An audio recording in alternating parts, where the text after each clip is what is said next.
দেখেন, আপনারা সবাই জানেন যে এই প্রেস ক্লাব সবার জন্য উন্মুক্ত, ঠিক আছে। এখন এই যে যেখানে আমরা স্বাধীনভাবে কথা বলতে পারি, শেখ হাসিনার আমলে কিন্তু আমাদেরকে এভাবে বাধা দেওয়া হয় না। কিন্তু দেখেন, আমাকে আজকে এখানে কথা বলতে দিচ্ছে না। কারা দিচ্ছে না এটা আপনারা জানেন, আমি কাদের বিরুদ্ধে কথা বলেছি এটা আপনারা জানেন, যার কারণে ওরা আজকে আমাকে ইস্যুতে দিচ্ছে না। আমি আপনাকে বেশ কয়েকটা পয়েন্ট বলি। আমরা কেন আজকে আপনার এই সরকারের বিরুদ্ধে কথা বলছি? আমরা তো এই সরকারের বিরুদ্ধে লোক না, এই সরকার কিন্তু আমরাই বসিয়েছি, আমরা আন্দোলন করেছি, আমরা মিছিল করেছি, ঠিক আছে। 2018 সাল থেকে আমরা কাজ করে আছি।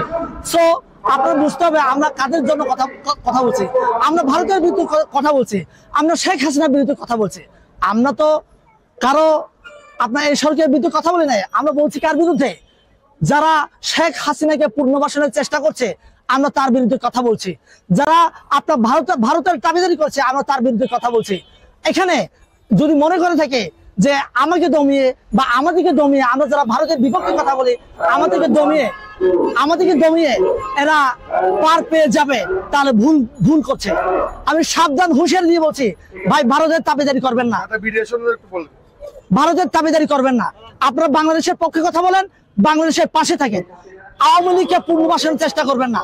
আওয়ামী লীগকে পুনর্বাসনের চেষ্টা করবেন, আপনাদেরকে ন্যাংটা করে বাংলাদেশের মানুষ পেটাবে। আমাকে আজকে হেনস্থা করছেন না, আজকে আমাকে প্রেস ক্লাবে কথা বলতে দিচ্ছেন না। আমি জানি কার ইন্ধনে এই কাজগুলো করা হয়েছে, আমি বলবো না। সময় আসলে আপনারা জেনে যাবেন এই কাজগুলো কারা করছে, ঠিক আছে। আর ভাই আমরা তো স্বাধীন দেশে নাই। স্বাধীন দেশে যদি থাকতাম, আজকে যারা কিনা এই যে 24-এর আন্দোলনে যারা অঙ্গহানি হয়েছে, এরা আজকে পাজেরো গাড়িতে চড়তো। আজকে যারা কিনা পাজেরো গাড়িতে চড়তে পারছে না, যারা কিনা পাজেরো গাড়িতে চড়ছে, ওরাই হচ্ছে বিগত 15 বছর ধরে ছাত্রলীগের কমিটিতে ছিল। এরা ছাত্রলীগের কমিটিতে পদধারী নেতা ছিল এরা। আজকে ওরা শাসছে, শেখ হাসিনাকে দু একটি গালি দিলে এরা মনে করছে এরা আওয়ামী লীগ থেকে দূরে চলে যাবে। আমরা তো জানি আপনারা পদধারী ছিলেন, ঠিক আছে, আমরা জানি। এই জন্য আমি বেশি কিছু বলবো না। আপনারা মনে রাখেন, তাদেরকে চিহ্নিত করেন, আওয়ামী লীগের লোকদেরকে চিহ্নিত করেন। আমরা চিহ্নিত করার কাজ করছি। এই যে আজকে আমাদের প্রোগ্রাম আছে একটু পরে, কারা করছে? আমরাই করছি। আওয়ামী লীগের পুনর্বাসন চাই কারা? আওয়ামী লীগের ওরাই পুনর্বাসন চায়, তারাই যারা বিগত 15 বছর ধরে শেখ হাসিনা থেকে কোটি কোটি টাকা নিয়েছে, যারা কিনা শেখ হাসিনার পা চেড়েছে, যারা কিনা ভারতের পা চেড়েছে, তারাই আজকে আওয়ামী লীগকে পুনর্বাসন দিতে চায়, তারাই আজকে কাউন্সিলরদেরকে পুনর্বাসন দিতে চায়। আমি তাদের বিরুদ্ধে তীব্র নিন্দা জানাই, যারা কিনা আজও 2000 মানুষের রক্তের উপর বসে এরা এই অকাম কুকাম গুলো করে যাচ্ছে, তাদেরকে আমি তীব্র নিন্দা জানাই। আরাকান রাজ্য স্বাধীন হবে ওদের মতো হবে ভাই, আমার বাংলাদেশ তো স্বাধীন হচ্ছে না। আমার বাংলাদেশের স্বাধীন আছে, আরাকান নিয়ে আমাদের মাথা খাবার সময় নাই। আমরা বাংলাদেশকে কিভাবে সিঙ্গাপুর বানাবো, বাংলাদেশকে কিভাবে সুইজারল্যান্ড বানাবো, এটা হচ্ছে আমাদের কাজ। ওরা যখন আমাদেরকে নিয়ে নাক গলাবে, আমাদের সার্বভৌমত্ব নিয়ে যখন টানাটানি করবে, তখনই আমরা তাদের বিরুদ্ধে কথা বলবো। এছাড়া আমাদের কোনো কথা বলার দরকারই নেই আমাদের। আমি জানি ভারত উস্কানি দিচ্ছে, আমাদেরকে কথা বলানোর চেষ্টা করছে, আমরা বলবো না এই বিষয়ে।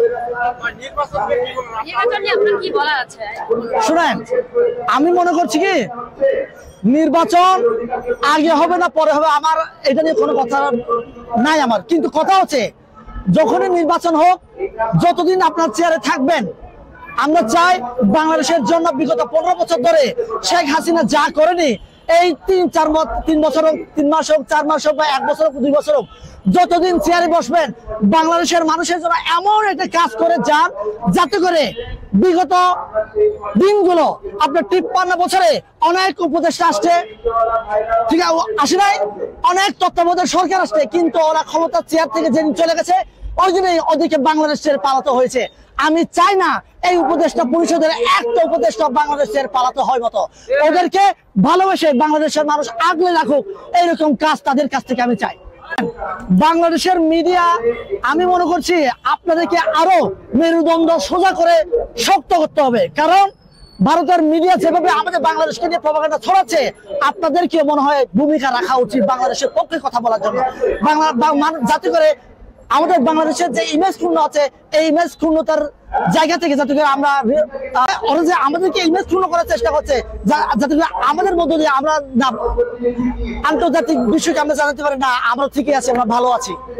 ঠিক আছে, অনলাইন মিডিয়া তো ভারতের বিরুদ্ধে প্রতিবাদ করতেছে, কিন্তু বাংলাদেশ সরকারি মিডিয়া করতেছে না। এই বিষয়ে আপনার বার্তা কি? এই জন্য আমি বলছিলাম আমাদের বাংলাদেশের মিডিয়াকে আমরা সম্মান করি, শ্রদ্ধা করি, কিন্তু আমার কথা হচ্ছে হাসিনার পা চাটার দালাল দেখে ওরা ফোকাসিং এ রাখছে।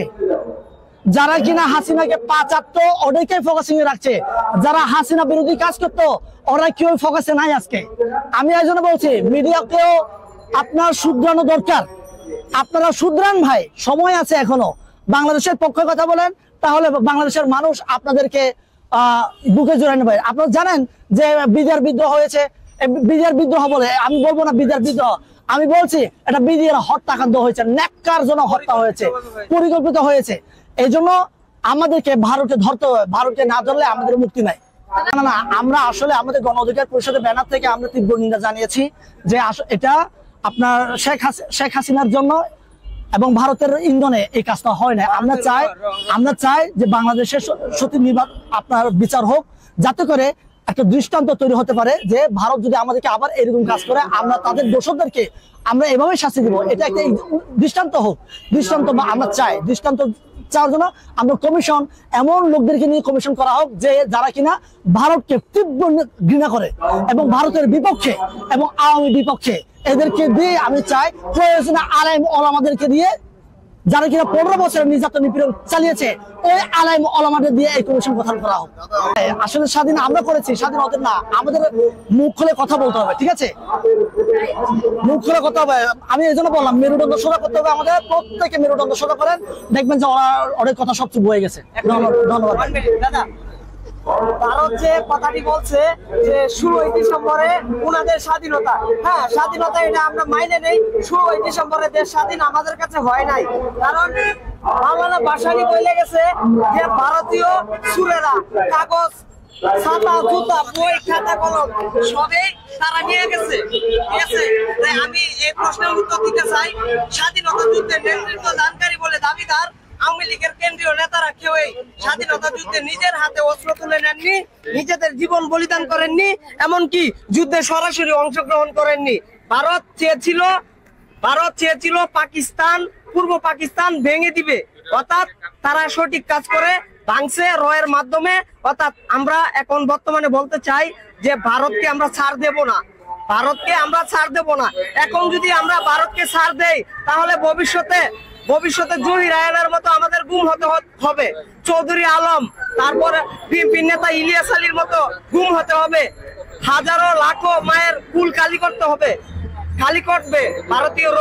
অর্থাৎ আমরা বলতে চাই, সেই যেহেতু আমি বিএনপি করি, আমি অনেকদিন ধরে গণ অধিকার পরিষদ দলের সাথে আছি, অর্থাৎ আমরা সবাই একই দলের ভাই ভাই, বিএনপি, জামাত, হেফাজত, চরমোনা সবাই আমরা একই দলের লোক। ঠিক আছে, অর্থাৎ আমরা বলতে চাই যে আওয়ামী লীগ আর এই বাংলাদেশের রাজনীতি করবে কিনা তা জানি না, কিন্তু আওয়ামী লীগকে দাঁড়াতে দেওয়া হবে না।